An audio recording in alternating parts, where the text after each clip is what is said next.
War in Ukraine, arguably the most hot topic connected to the foreign affairs. There are tons of discussions around it. The reasons, how, when, and if it's going to be ended. What no one can deny is its influence, impact on the world as we know it. Putin's strategy, influence of the China, its growing impact on the overall world economy, geopolitics, its influence on Taiwan and even Philippines. All of these topics and questions I've discussed with the former Congressman Steve Watkins. Check it out. It's quick, sharp, and no holding back discussion. Let's dive right into.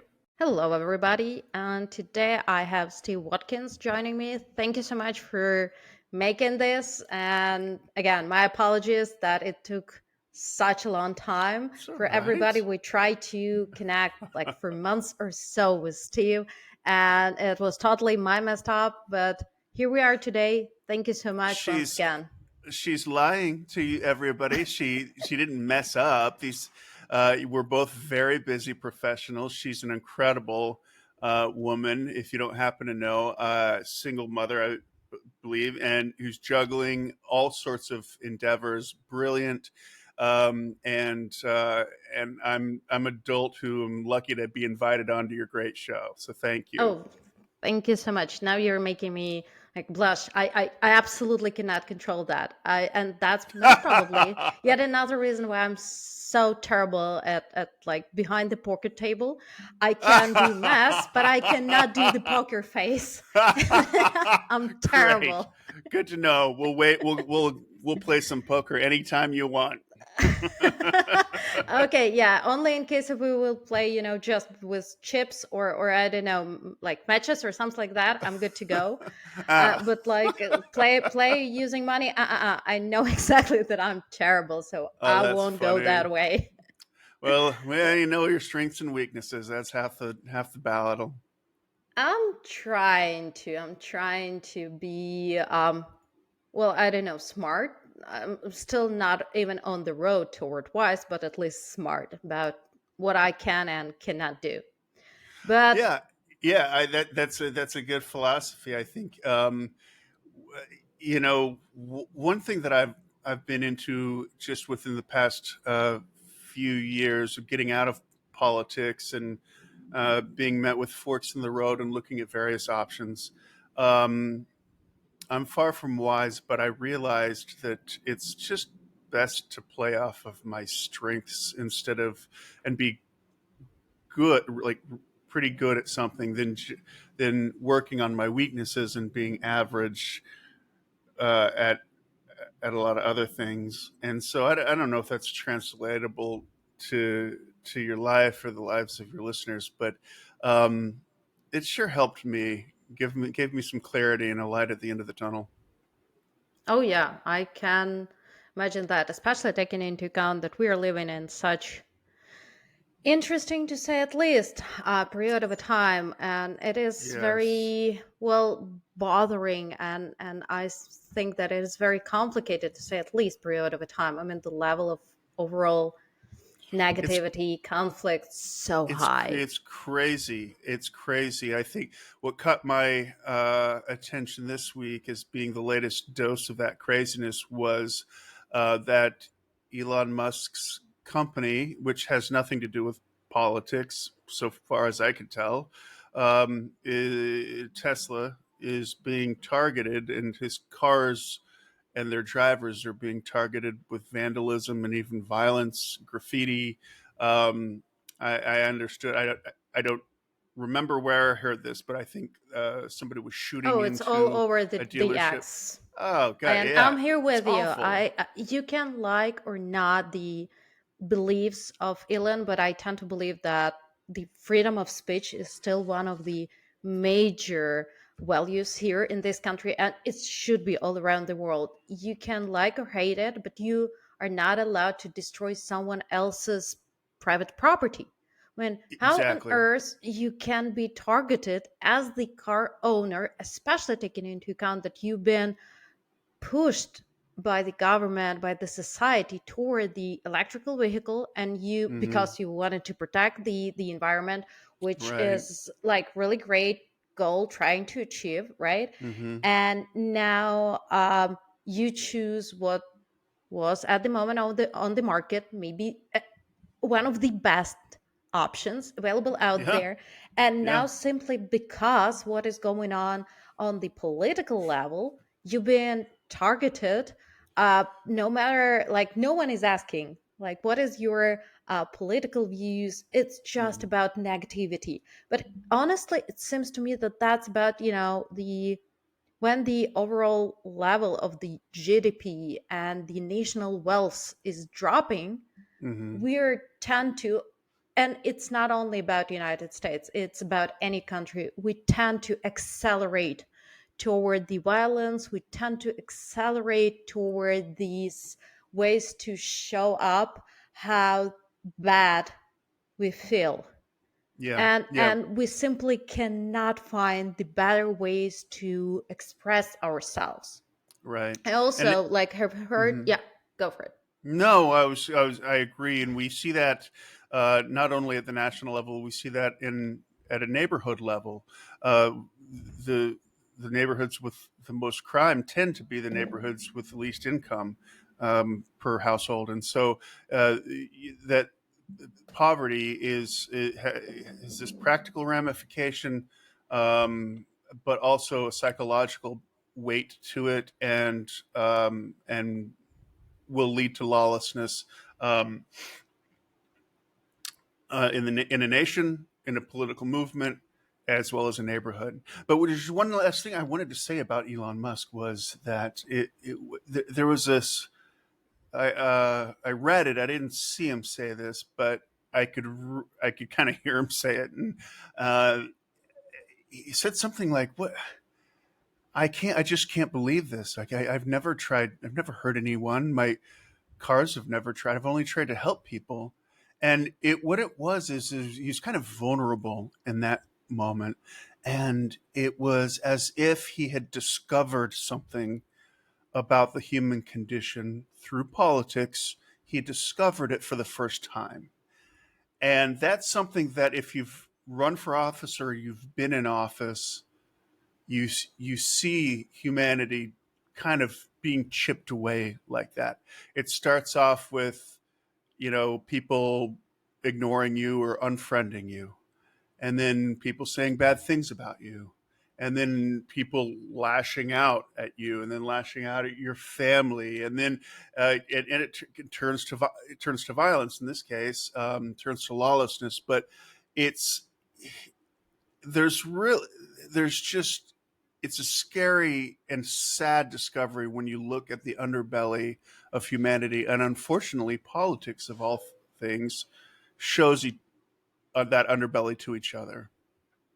Yeah, that's true. Well, I've seen this like moment. I believe that that was a clip from the Fox News interview or something like that.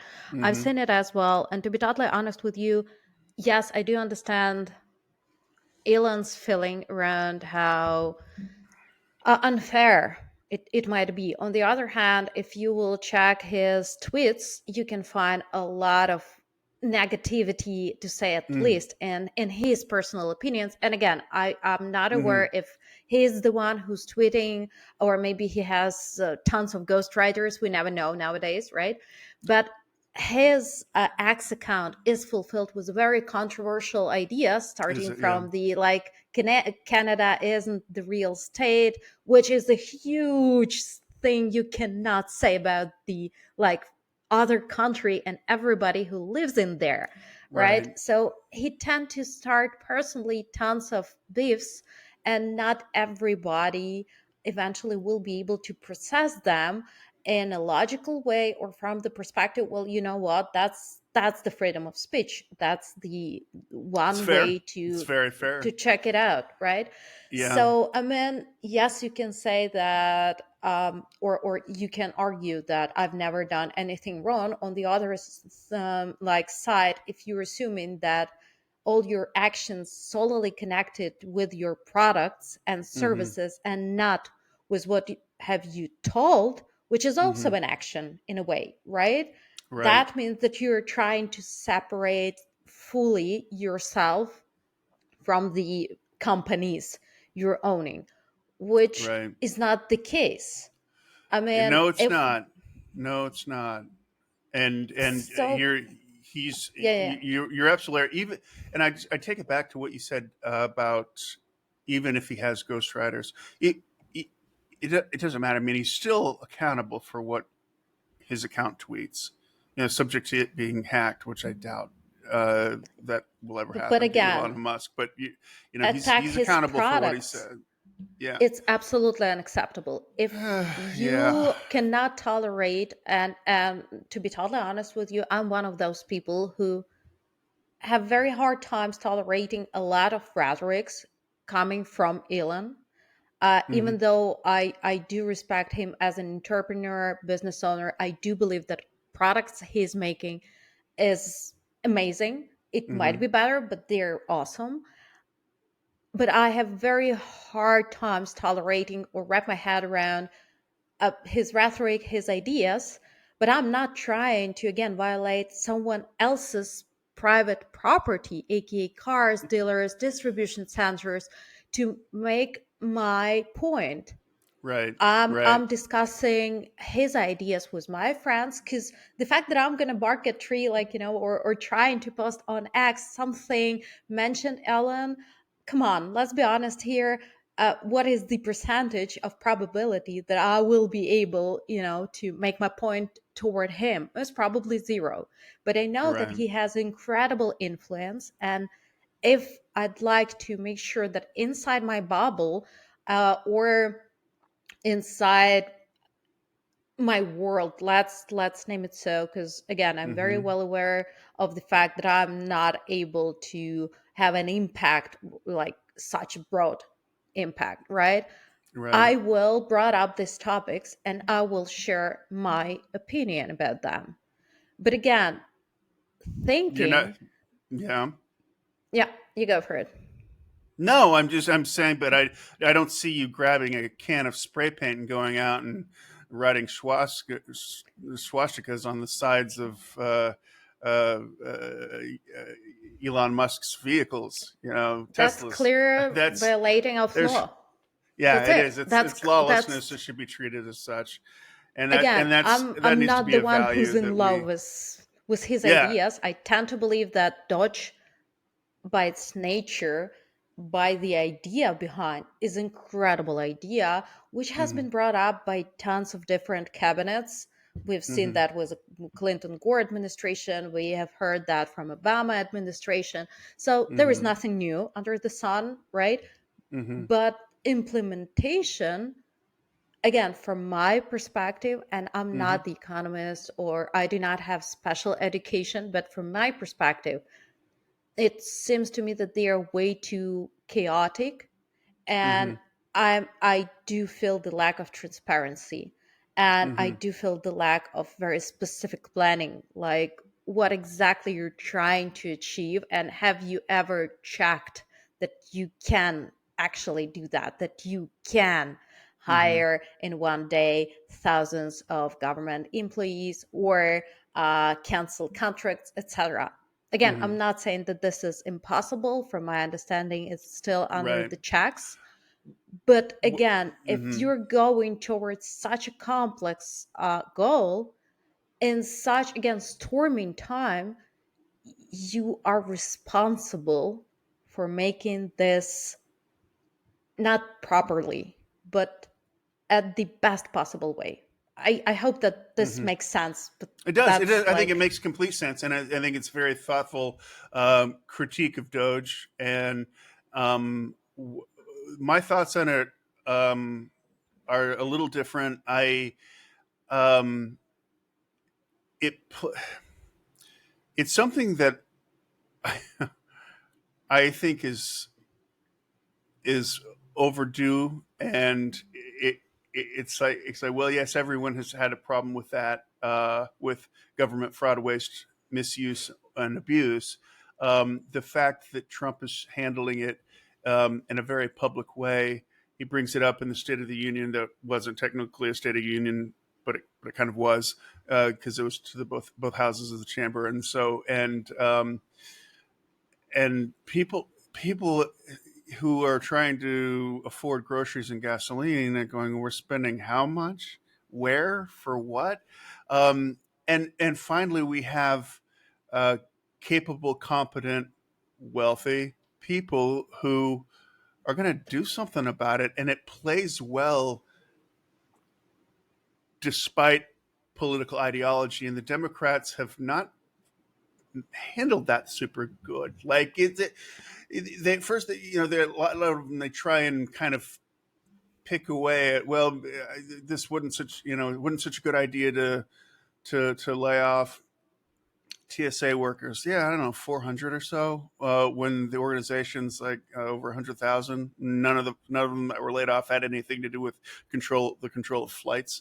So trying to critique that effort, Doge's mission and effort, is losing political strategy. And I've seen Democrats, my friends, members of the House of Representatives, go on CNN going, Doge is really popular in my district, and it should be for everyone. It's so hard to counter argue against what it's doing, what it's trying to do.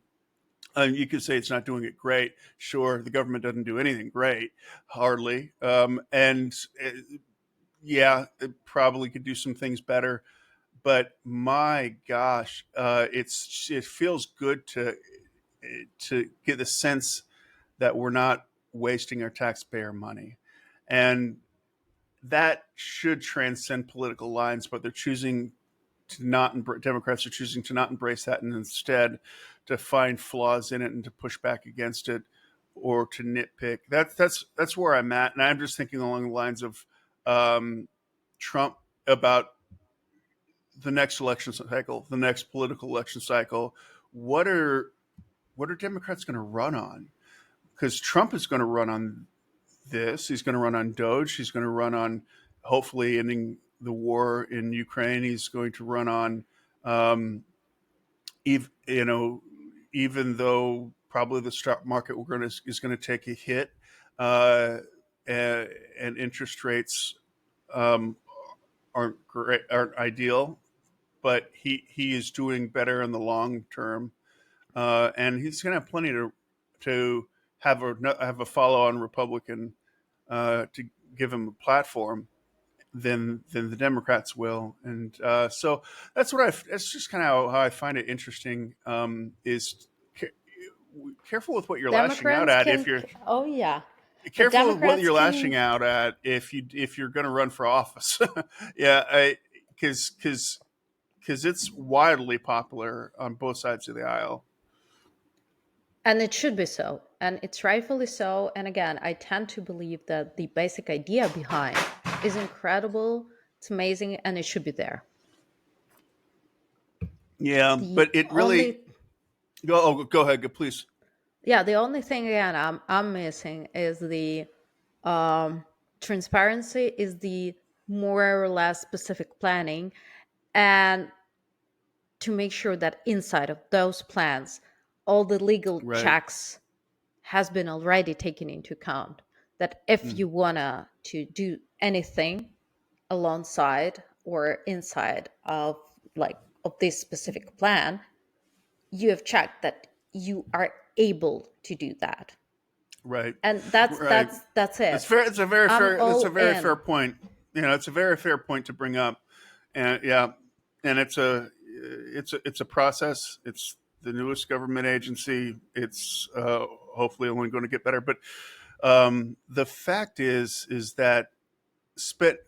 It's not what we're cutting is nothing in compared to what would need to be spent in order to make a long and lasting difference, and that's healthcare and Social Security. They make up. I mean, you see. It's hard to believe that you even see different statistics, but you see healthcare, Medicare, Medicaid, and Social Security comprising of about 70% of what we spend, and we're Doge is chipping away at like 4 or 5% slices of the pie, and it's just nothing compared to what politicians have kicked down the road. They kicked the can down the road and they just printed money and allowed other generations to worry about it. We can't reverse. It's going to be tough to reverse with DOGE. We have to, and it's also tough because as a former politician, I know that you cannot win on saying that you're going to reduce the debt and deficit through spending cuts to Social Security, Medicare, and Medicaid, because it's the elderly who go to the polls in higher percentages than the younger. It's the elderly who take advantage of those benefits more than the other, and so you're not going to win.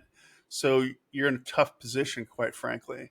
And so that's the only kind of the approved answer is that promises made are promises kept to Americans now, but in the future, when I'm older than you, when my generation grows old, don't expect the same benefits because we have far fewer paying into the system than ever before than taking out of the system. So Yeah, it's absolutely. And taking yeah, into account all the unnecessary money printing which has been made within the like past 4 or 5 years, they've mm-hmm, diluted the true value of the currency to like incredible number. And mm-hmm, it seems to me that it might be fair even to say that the Pax Americana, as we've known it for years, it's not falling. It has failed already, and we are just not, ready to accept that, or even we can see that because we are literally living inside of this world. But the ripple effects with the yeah, massive magnitude, you can feel that mm-hmm, all around the world, like foreign and domestically. Domestically, you just brought up this whole nonsense around the attacking on Tesla and this,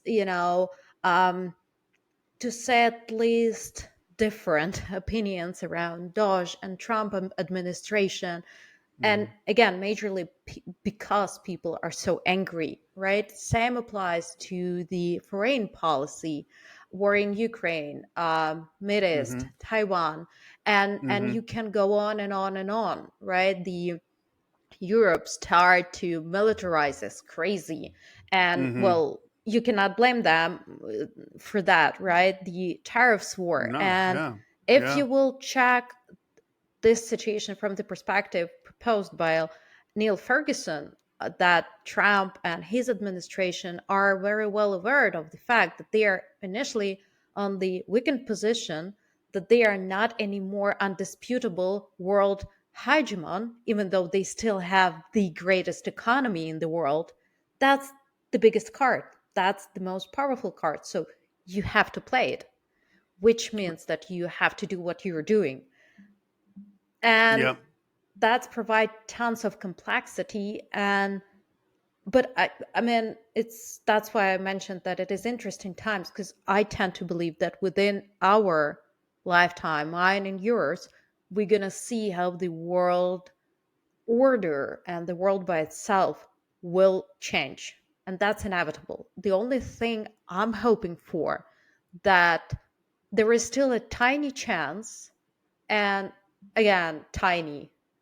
Because honestly, I tend to believe that we are accelerating toward the World War III, and I don't mean the like trading or Cold War. I mean like all in war.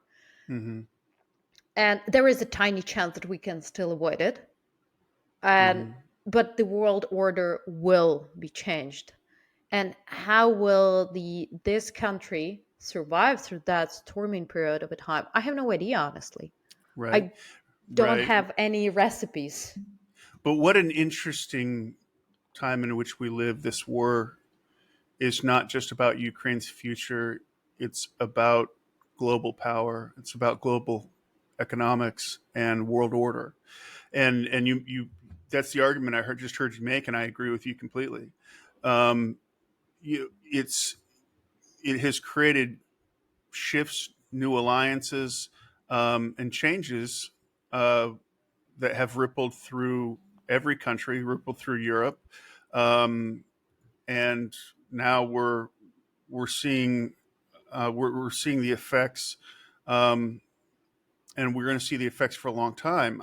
My my hope is that our deal maker in chief can broker a ceasefire, but honestly, it's a very difficult situation, and I think it's what brought us here. If you want to look at it with some um, get some intellectual honesty, I think you got to look at Russian expansionism and how it's a 300-year strategy, and the Russian Empire expanded to for the last few hundred years under the Romanovs and the USSR and to Putin. Russia doesn't have borders; it has frontiers waiting to be reclaimed. And USSR annexed 14 countries, and crushed Czechoslovakia in '68, Hungary in '56, and controlled Eastern Europe for 45 years. And so all to keep the West at bay. And now in '91, when it collapsed, it lost over 5 million square miles overnight. And for Putin, Ukraine isn't just a country; it's unfinished business, which which is fascinating to me Oh, because not only Ukraine, not only yeah, Ukraine, and not only Ukraine, sure, you yeah, can feel that in his speeches. You can feel mm-hmm, that, and in his deep beliefs. Latvia, Lithuania, Estonia, everything mm-hmm, that disconnects his, like this tiny part he has in Europe, right? Disconnects from Russia. For him, that's a personal pain, and yeah, I'm absolutely agree here with you. I mean, I I'm Ukrainian, right? So I have a mm-hmm, lot of questions to Putin, and like I deeply don't like him, to say at least. mm-hmm, But I cannot again let my emotions completely, just blinded me, and did not see how smart he was playing all these years. I mean, he provided Europe such a great treat of cheap gas, of cheap energy, and allowed right, Europe to live through that. And when the war in Ukraine started, he knew that Europe will not be able to apply such a hard measures as they've talked about, simply because they couldn't survive through the winter without Russian gas. Their mm-hmm, companies wasn't able to survive through, again, through that period of a time without Russia. And that was such a smart play. And for me, what strikes me the most is the blindness of Europe, is the blindness in a way of the even United States foreign office, and in a larger scale. What do I mean? We wanted to play in this globalism game so much. We wanted to expand and grow so much that we completely misread the intentions of the Russia. It's never wanted to become a sleeping bear. They've never seen themselves as a sleeping bear. They've always seen themselves as a powerful player on the international map. Same yes, applies toward China. I do remember I've yes. seen this TV series. I don't know if you've seen it, Mr. Robot. I've heard of it. I'm sorry that I haven't seen it. No, so the whole idea over there, and there was like one scene I found very interesting, and like I was like, huh, guys, you know something. So that was the whole scene showing how the American, well, like that's not American, but you can see that, like this idea that that's American huge corporation, like, I don't know, IBM, Microsoft at the moment of a time are signing the deal with the Chinese government for getting the like cheap labor, and being able to build the plants on their soil to like, and the overall idea behind that, like folks from United States are so happy that they're now going to get the access to the cheap labor force, and that's on China going to be all this pollution, and now they're so fancy and great. And Chinese representatives were talking to each other using Mandarin, and one said yeah to each other, like, yeah, thank you so much, here we were so happy to learn for your money and then to steal everything you got, especially intellectual property. We're gonna do that. And 3, 2, 1, thank you so much. And now we're gonna destroy you based on your knowledge with your money. And why I found that very fascinating, because of the latest speech by Tim Cook, who said that this is a huge misconception when you're assuming that we are going to China because of the cheap labor force. It's not the case anymore. For many, many, many years, it's not the Hmm. case. They have the best equipment and engineers. And how Engineers, did they yeah. got those engineers? We trained them. We gave them all the money, all the knowledge, and they were like, huh, okay, we can use that. Yeah, Let yeah. us like still learn, get it everything out of you, and become better. Yes, yes, and taking that back to Ukraine and the war with Russia. I mean, honestly, if it's a prolonged war and drains U.S. resources, China's content just to sit back and watch. The real winner here might be Beijing, not Kiev, because or not Moscow, because they've got uh, if Beijing is pressuring Moscow to cut a deal, the war would end faster than they expected, and it's not good for China. Oh, Ch- absolutely. If they wanted yeah. to, they could give all the drones in the world to Russia, because DJI is one of the biggest still drone factories.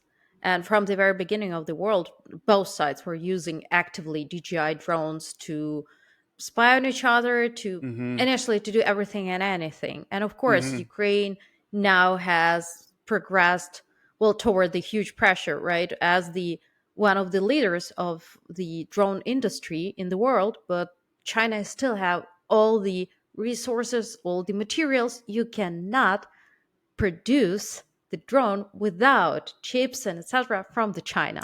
And Right. if China would like to end this war, it's not about Moscow. I'm sorry, it's not about it. If China would like to finish this war, they could do that. And I'm totally Yes. agree here with you that they're very, very interested in making this war as long lasting as possible, because it is draining resources. And you have to also keep in mind the Eastern idea of the warfare.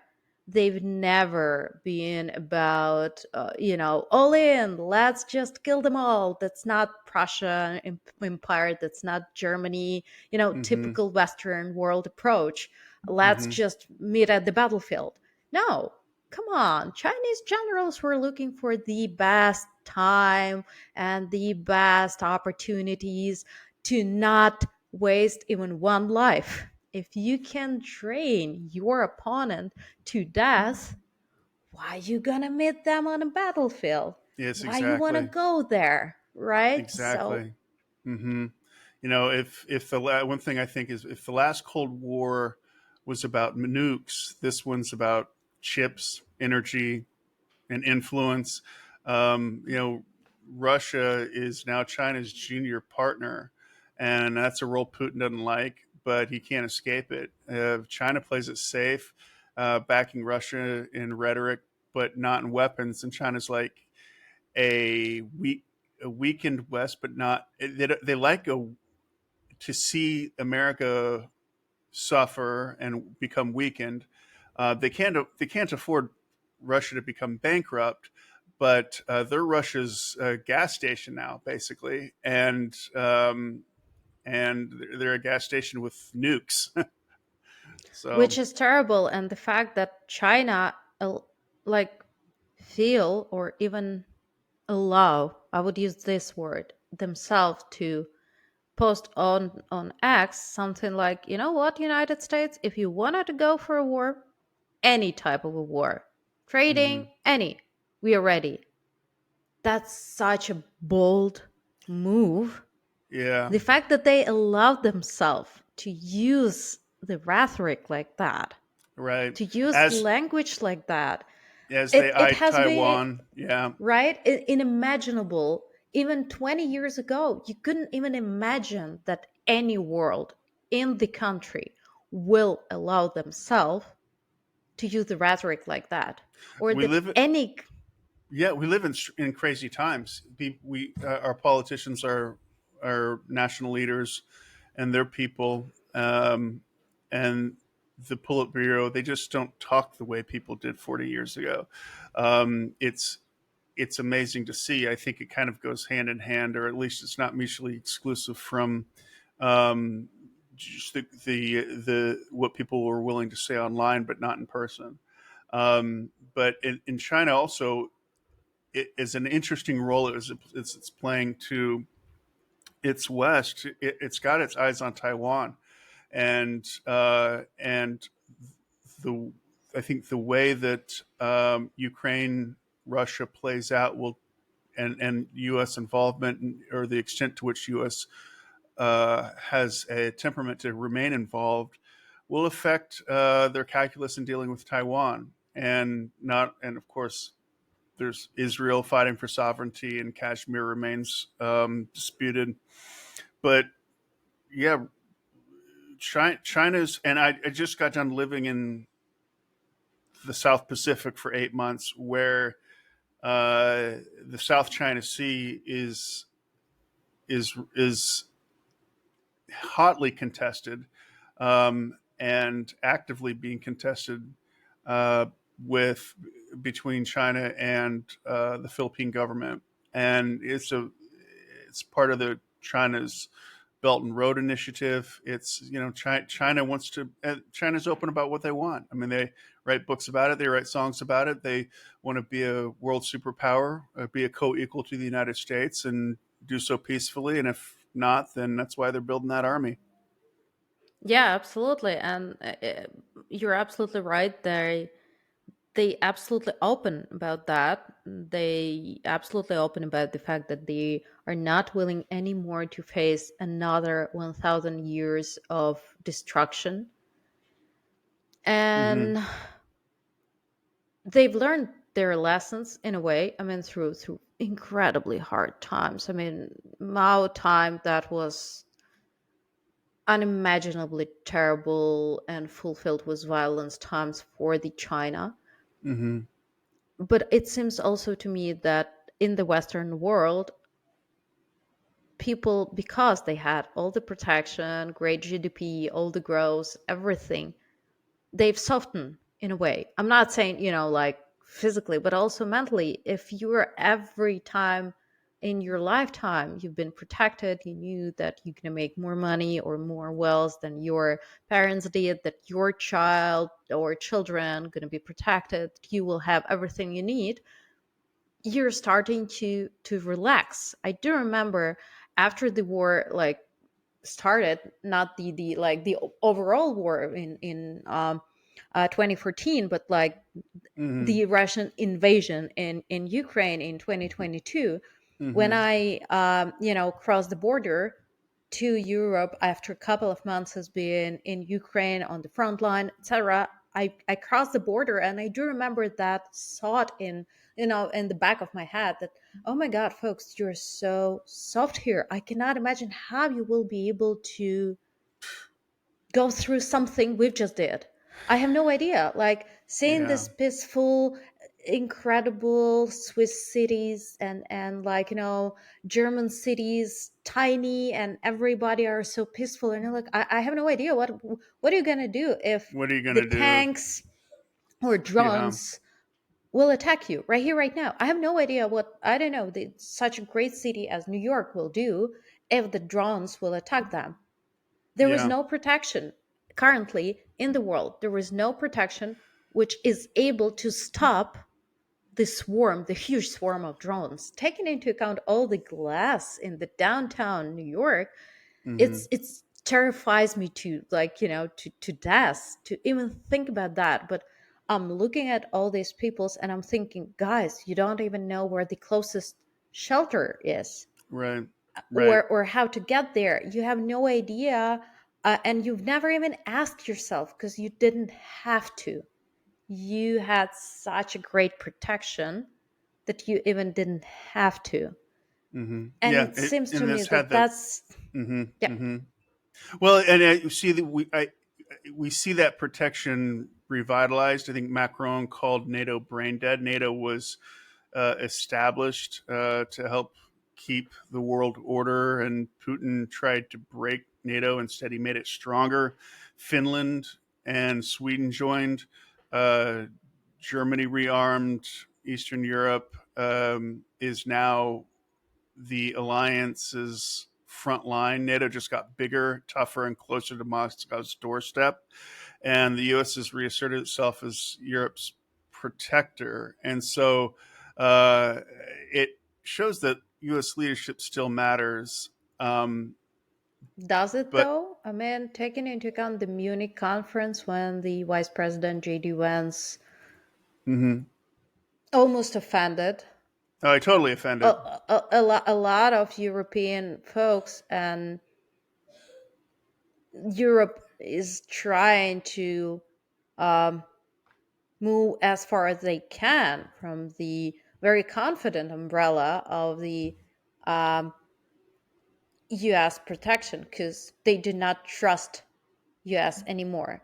And that might be a smart move. Again, according to Neil Ferguson, he's assuming that that was an incredible move from the Trump administration, which for the first time in a history allowed us to stop being this like nanny state or umbrella for hmm everybody, especially from the budgeting perspective. hmm And the United States have tried to do that, starting from the Nixon's administration, and they've failed every time. I mean, they failed to push Europe to spend as much money as United States, or at least somewhere close to it. hmm But that also means that United States might have lost some partners, and not on the war perspective or from the like anyhow protectionist perspective, but from the trading perspective. Yeah, potentially yes. And yeah, the vice president made a very controversial speech, and I watched it and watched the reactions from other global leaders, and um, I see, but I believe in this message, and I think that, and I think a lot of Americans believe that NATO countries need to step up, unify, and provide the defense. If the U.S. leaves and creates a vacuum, then Oh, then moreover, a lot of Europeans believe in that. I did not recall who exactly said that, but I absolutely love the idea, the general vibe that what is going on currently is the following: 500 millions of Europeans are expecting that 300 millions of Americans will protect them from 100 million of Russians, yeah, yeah, which shouldn't be that way, and right? yeah, and North Koreans also, Yeah, and absolutely. when we say that that's it's unlikely to happen. Oh, really? Because for 400 years, Ukraine's been fighting for its freedom. From Poland, then from Russia, then from USSR. Russia's a serious expansionary threat, and the Ukraine has always existed. It's only just been a question of who's trying to erase it, this century. Stalin, I remember, implemented for like man-made famine that which killed 4 million people in the Yeah, a couple 30s. of those. Yeah, yeah, and so and you were there. Your relatives were there since in modern times. In '91, Ukraine has fought for sovereignty in the Orange Revolution of 2004, 2014. I remember you brought up that's the Euromaidan protest, Well, overthrew the yeah, and also pro-Kremlin the very president. beginning of the war. For Ukrainians, that's the very beginning of the war when the Crimea has The been Crimea invaded. fell. Hmm Yeah, I mean, I again, for me, it's incredibly complex question because when the Crimea has been invaded, the whole world were like, "Oh, you cannot do that, but if you really, really wanted to, Putin, that's okay, Mm-hmm. go for it." And that was the very beginning. That was that moment on the world's clock when Putin realized that he can invade Ukraine. Mm-hmm. He is allowed by the world to Mm-hmm. do so. And at the moment of a time, and correct me here if I'm wrong, but that was still administration of Barack Obama. Mm-hmm. And I do understand that in most of the cases, Democrats are not, very aggressive in foreign politics or anything like that. But for Safe me, comment, sure, yeah. yeah, but for me, the fact that that administration allowed this to happen Mm-hmm. without slapping, Russia very hardly, they Right, opened that door and make that possible, to right, build up this situation. And the problem is that in most of the cases, United States presidents, doesn't really matter how good or bad they are, they do not have that time comparing to Xi Jinping or Putin, who are exactly, being with the power for ages, like 20 Ex- years of building exactly, propaganda, building strategy, making mistakes and reverse them. Putin has right. that time, to play cat and mouse. Oh, you cannot give me these two Mm-hmm. regions? No problem. I will get back in 5 years. And that Mm-hmm. majorly why for Ukraine is so important to get that secure guarantees. Because we Mm-hmm. know for a fact that in 5 years, Moscow will rearm and they will get back for more. Because that's Mm-hmm. exactly what they've done. That's what they've been doing. With Yeah, that's exactly. Putin sees himself as the great Russian restorer. Following in the footsteps of Peter the Great and Stalin and Catherine the Great. God, he's He, choosing such a controversial, yeah. Well, figures. he's yeah. He's not just invading Ukraine. He's rewriting the end of the Cold War, and his speeches frame the West as an existential threat and using nationalism and historical grievances just to justify aggression. But for Putin, the fall of the USSR, it wasn't just a loss; it was a betrayal. It was his ideology rooted in authoritarian strength, um, Well, he's being from beat by. KGB. That in Yeah, his bones, that in his it is. nature, that It's in his that DNA, belief. Yeah, and I think he it wants. just built in.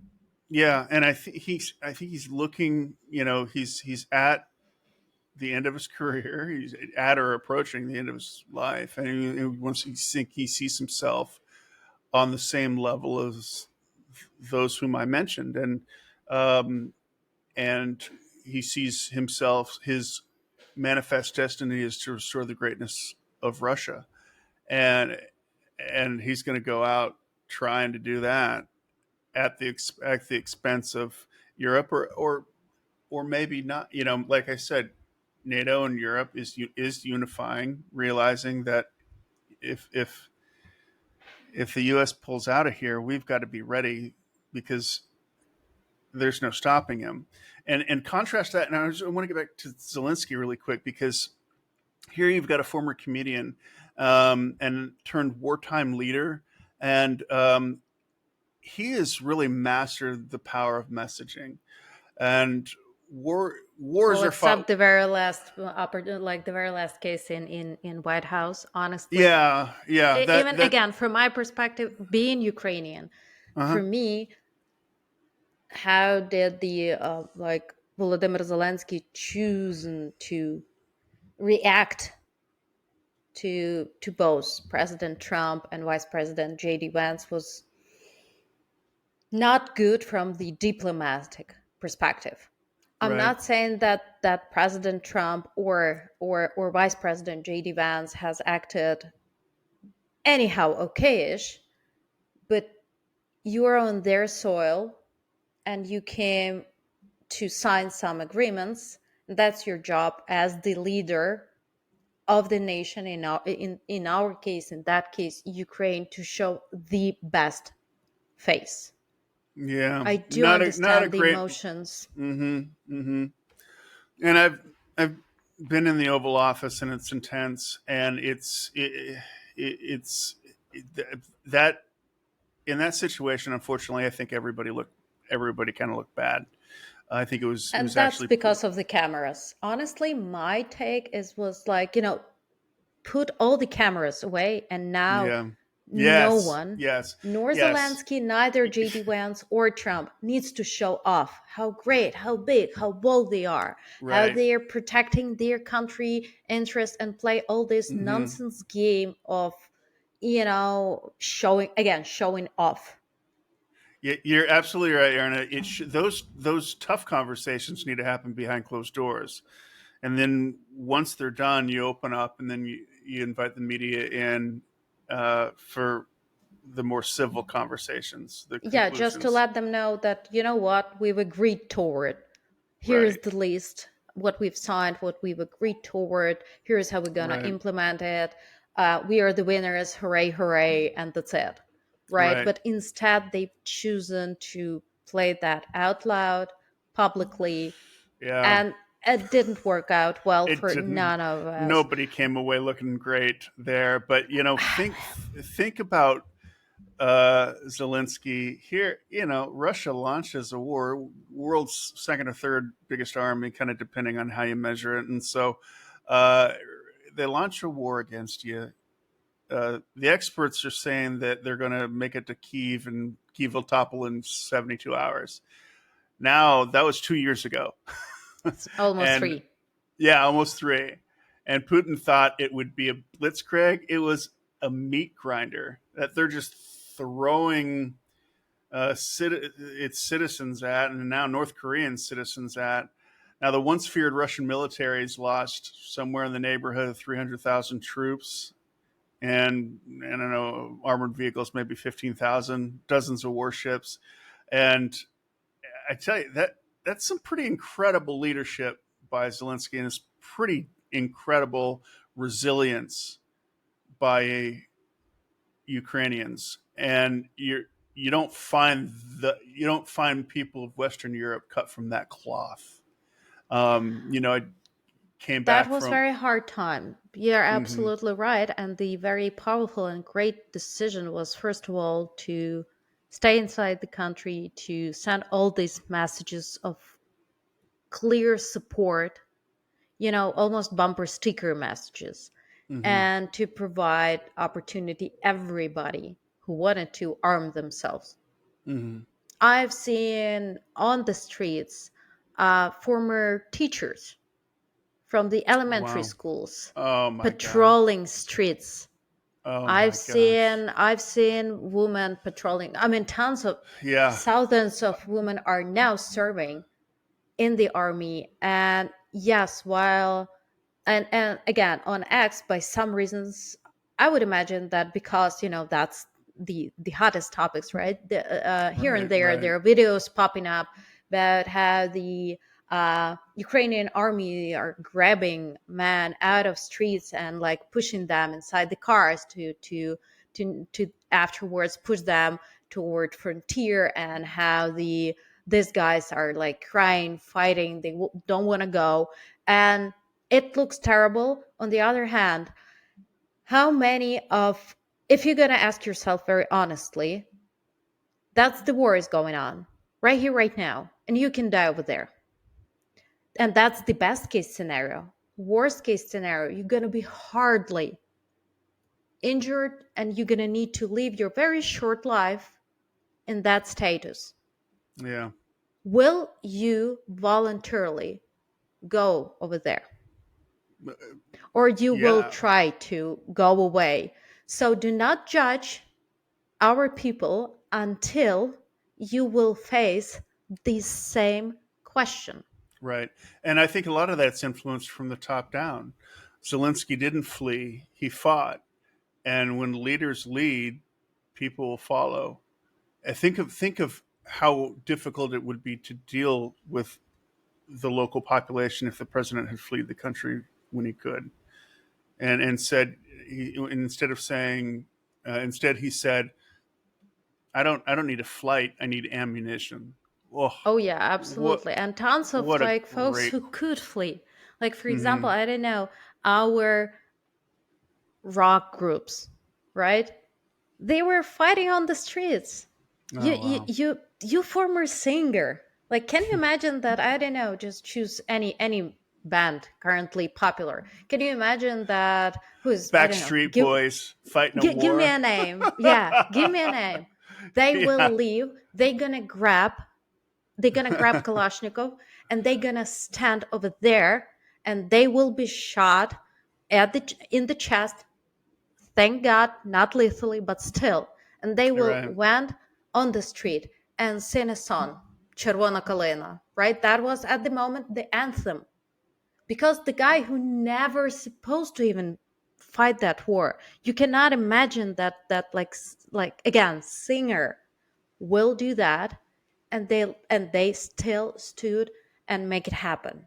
And Amazing. that was really really important. But let me ask you this: I do know that when we were talking about especially voluntarily, and joining or not Hmm. any forces, I do know that on March 2022 you were submitted to the Major General Boris Kremenetsky your request to join Ukraine Foreign Legion. Yeah, I What did. were like behind of that decision? Well, that's true. I did. I knew General Boris through my time as being a member of Congress. I was no longer in Congress, and so I went back to what I knew well, which is combat. I had spent 8 years in it between Iraq and Afghanistan, and I felt very strongly in the containment of Russia. We, as Americans, as kids in my generation, we grew up in the backyards playing war with Russians, and So that's I true. I had Oh my God. I thought that was only the part of Hollywood movies. I'm so no, sorry. That's true. You actually he played wouldn't. those games. Yeah, and the thankfully for probably everybody, the my friend the Ukrainian General Boris, he wouldn't let me go. He wouldn't let me enlist in the Foreign Legion. I actually went to him twice on two separate occasions with two applications, and he turned me down both times, saying that, Steve, if if they find out who you were, that you were a congressman, you'll just be a liability out there. That information will be leaked, probably, most certainly, and you'll get everybody around you killed. You'll be paraded around, and it just would be bad. And so I said, I respect that, but I was very, very, and am very pro Ukraine, and have been a huge supporter in their efforts. I know that support has waned, especially on the Republican side, and I get it.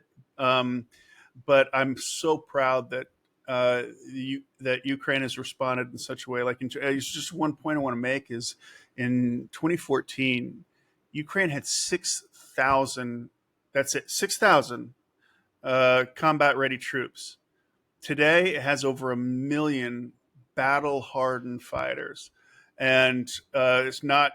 Uh, yeah, some of them might have been in bands. Some of them might have taught kids, but these are men and women who know war, and when you know, you can't unlearn that. And now you've got a very very entrenched, very impressive response by Ukrainian people, and thanks to the Western weapons, HIMARS and javelins and Patriot Absolutely. missiles, Ukraine's turned NATO's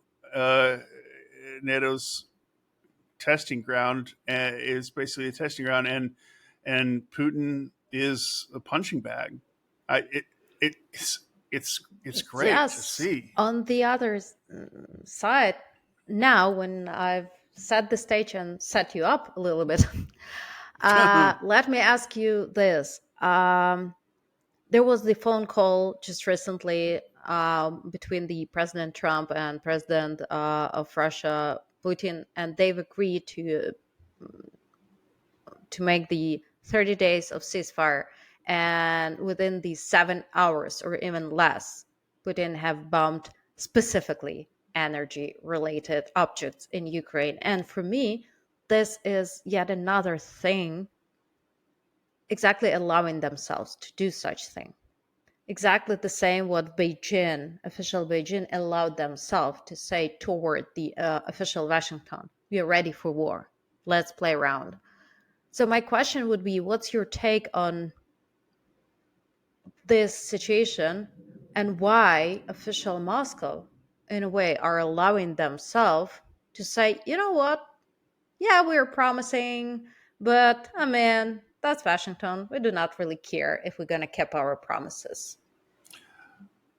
Well, it's incredibly discouraging, but that doesn't mean that the system's not working. War is more than what Putin chooses.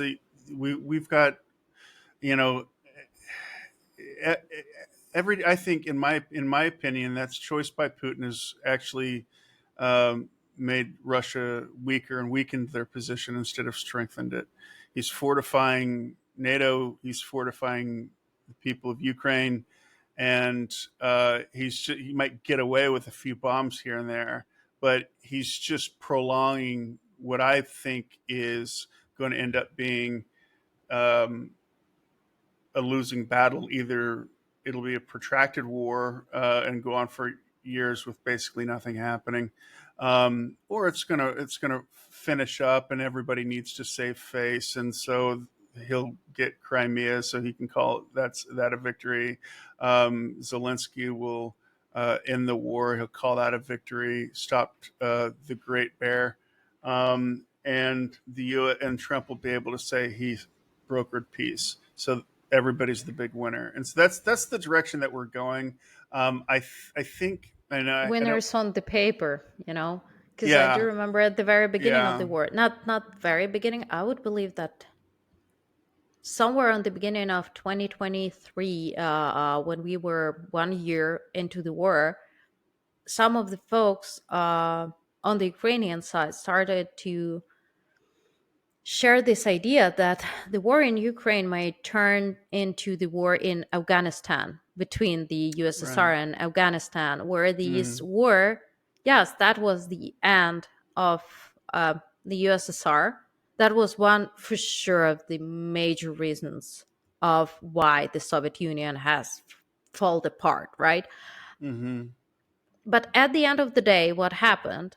Uh, Soviet Union failed hardly. Afghanistan is till this moment of a time, they're in ruins. They've never, Oh, were it's able awful. to rebuild their country. It's awful. Yeah, I Yeah, communicate with people in Afghanistan all the time. I have still help get people out of Afghanistan. People who used to work for me and uh, used to work with me. So it's yeah, exactly, that's awful. And the thing that a lot of Ukrainians were afraid of, that at the end of the day, on the paper, there are going to be tons of winners: Ukraine, Russia, United States, NATO. But in a nutshell, we will have destroyed country. Tons of yeah. our cities are already like And for they're what? bombed to the ground. And for what? It. Yeah, and it victory isn't about who wins. It's about what kind of world comes after that. And I'm an optimist by nature, and I think there's a lot of reason to be pessimistic about this, but this war isn't just about Russia versus Ukraine. It's about the future of global power, and I believe that we're going to find a better Eastern Europe, a better Europe, better Central and Southeast Asia, and a better world when this thing is wrapped up. And I think it's going to wrap up soon. Yeah, I I hope so. tend to agree here with you. And the only thing I really, really hope that the United States of America and all the people who are living here will not allow all the nonsense surrounding them currently and all the really hard stuff and things going on to start fighting inside the country, because Yeah. that would be the ultimate, well, it's not the Yeah. end, but definitely the beginning of the end.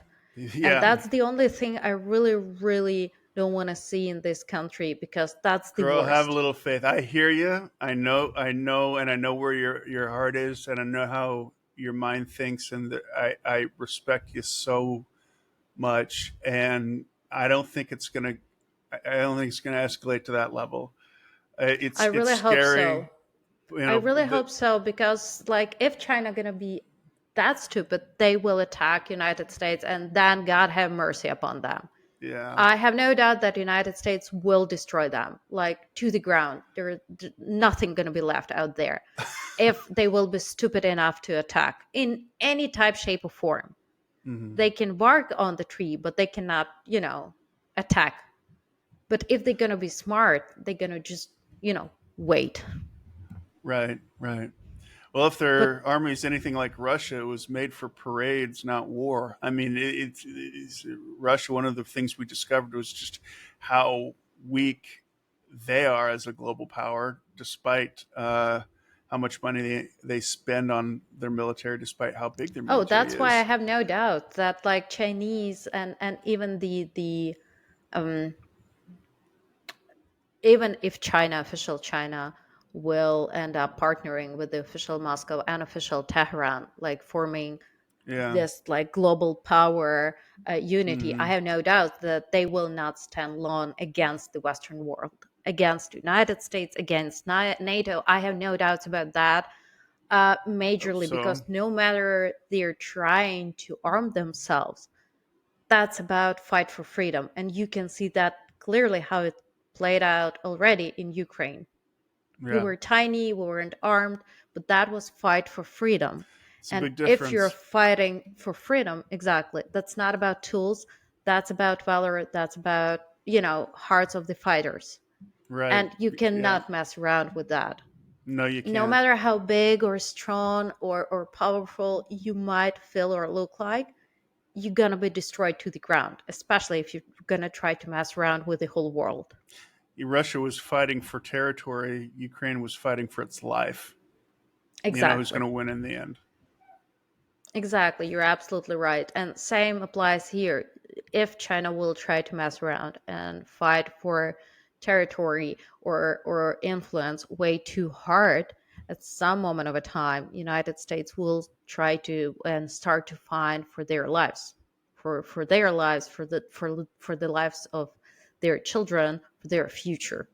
Yeah, you're And absolutely now right. you're getting absolutely crazy. Like there Hmm. is no limitations out there. No, no, I think you're spot on as always, Erna. Thank you. Well, on this great note and vibe, let's wrap it up. Thank you so much for joining me. That was amazing conversation. I would be happy to jump on another conversation, just to continue see You're the how and best. where it's gonna, move. I really Yeah. hope that we will see this world change and truly become better. Oh, as do I. Yarna the Great, you're incredible as always. It's so enlightening to talk with you and to get your opinion. You've seen a lot in this world, more than most Americans, most other Americans, and it's just such an honor to spend time with you. So thank you. Thank you.